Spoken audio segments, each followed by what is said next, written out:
और आइए अब आपकी हेल्थ की बात करते हैं और अब आपको दिखाते हैं अब शलभ आसन किस तरह से कर सकते हैं। तो सबसे पहला आसन जो हम शलभ आसन करेंगे। अब शलभ आसन भी हम इजी वे से सीखेंगे बिकॉज जिनकी कमर में दर्द है वो पैर को पूरा ऊपर तक लिफ्ट नहीं कर सकते हैं, तो उनके लिए भी क्या है, आप अपने दाएं पैर को उठाएंगे, ज़्यादा ऊपर नहीं उठाना है, बस इतना ही ऊपर उठाना है। श्वास भरते हुए ऊपर, श्वास छोड़ते हुए ज़मीन पे। अब इस प्रक्रिया को भी आपने कम से कम 10 बार करना है। अब ध्यान रहे जब इस प्रक्रिया को आप करेंगे तो आपका जो ये बटक वाला पोर्शन है ये इस तरफ गिरना नहीं चाहिए। जैसे कि मैं अगर आपको गलत करके दिखाऊं तो ये इस तरीके से ये टर्न नहीं होना चाहिए। आपके जो दोनों पेल्विक रीजन, दोनों बटक्स हैं वो एक लाइन में, ऊपर और नीचे। जितने में आपके बटक दोनों लाइन में रहे उतना ही पैर को ऊपर उठाना है, उसके आगे नहीं उठाना है।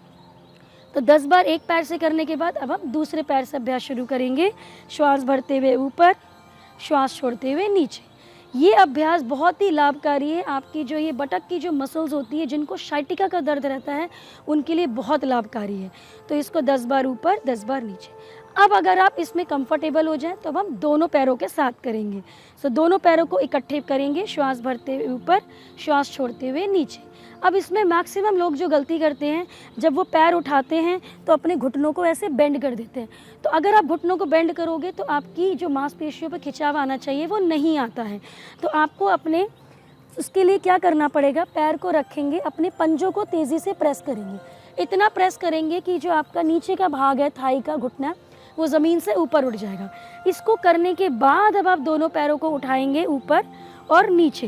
तो इससे आपका जो घुटना है वो बेंड नहीं होगा और जिस मांसपेशी पे स्ट्रेच आना चाहिए वो अच्छे से आएगा।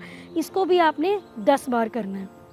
अगला अभ्यास है पेट का अभ्यास। तो उसके लिए हम पहले कमर के बल लेट जाएंगे।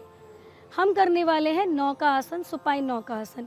अब जिनकी कमर में दर्द है वो अपने पैरों को ज़्यादा ऊपर नहीं उठा सकते हैं और ना ही उठाना है।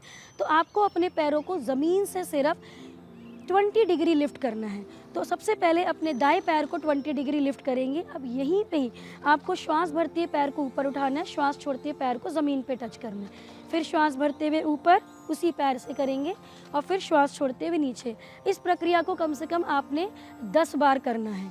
तो आप महसूस करेंगे कि जब आप इसको हल्का हल्का कर रहे हैं तो आपके पेट पे हल्का हल्का खिंचाव महसूस होगा। अब इसी को ही दाएं से 10 बार करने के बाद हम दूसरे पैर से भी करेंगे।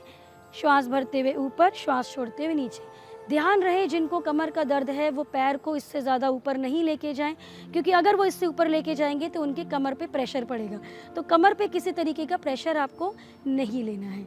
अब अगर आपको इसमें आप सहज पूर्वक इस पर कर पा रहे हैं तो अब हमने क्या करना है, अपने अपर बॉडी को भी उठाना है।